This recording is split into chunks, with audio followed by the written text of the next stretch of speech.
कानून सबके लिए एक समान होता है।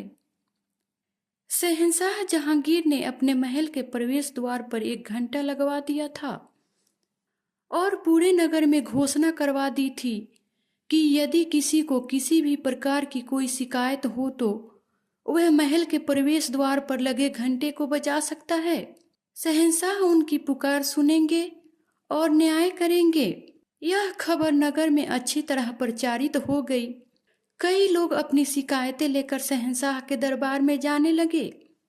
एक दिन शहंशाह जहांगीर की पत्नी नूरजहां धनुर्विद्या का अभ्यास कर रही थी। उसने कुछ चुने हुए निशानों पर अपने तीर चलाए। लौटने से पहले उसने एक तीर हवा में चलाते हुए नदी की तरफ फेंका, जो वही कहीं नजदीक जाकर गिरा। फिर वह अपने घर की ओर लौट गई। कुछ देर पश्चात किसी ने दरबार का घंटा बजाया।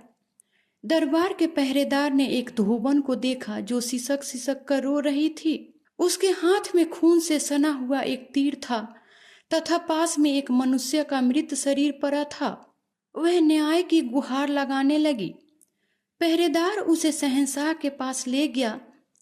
उस महिला ने झुककर शहंशाह को सलाम किया। फिर उसने वह तीर नीचे जमीन पर बिछे कालीन पर रखा तथा अपनी सिसकियों के बीच कहा, हुजूर, किसी ने मेरे पति को इस तीर से मार डाला। अब मेरी और मेरे बच्चों की परवरिश कौन करेगा? शहंशाह ने वह तीर उठाया। उसमें शाही मुहर लगी हुई थी। महल के ही किसी व्यक्ति ने इस दुखद घटना को अंजाम दिया था। शहंशाह ने पहरेदार को आदेश दिया कि वह पता लगाए कि इस घटना वाले दिन कौन धनुर्विद्या का अभ्यास कर रहा था। पहरेदार तुरंत गया और थोड़ी ही देर बाद वापस लौट आया।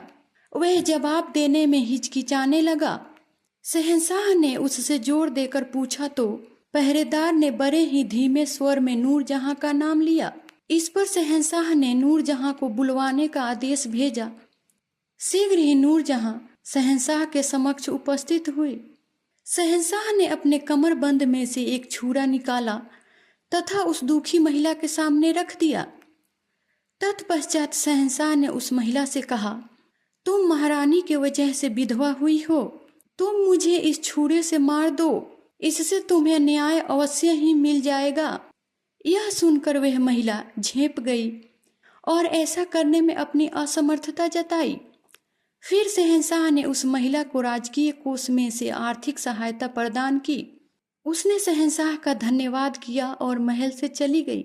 इस घटना के उपरांत नूरजहां ने अपनी नाराजगी जाहिर करते हुए शहंशाह से कहा, आपने तो एक भयंकर खतरा मोल ले लिया था। अगर वह महिला आपके आदेश का पालन करती तो कितना बड़ा अनर्थ होता। इस पर शहंशाह ने कहा, मैं चाहे मर जाता परंतु उस महिला के साथ न्याय तो होता। कानून की नजर में सब बराबर हैं। कृपया इस बात का भविष्य में अवश्य ध्यान रखना।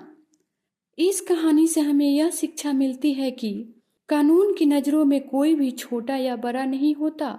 उसकी नजरों में तो सभी बराबर होते हैं।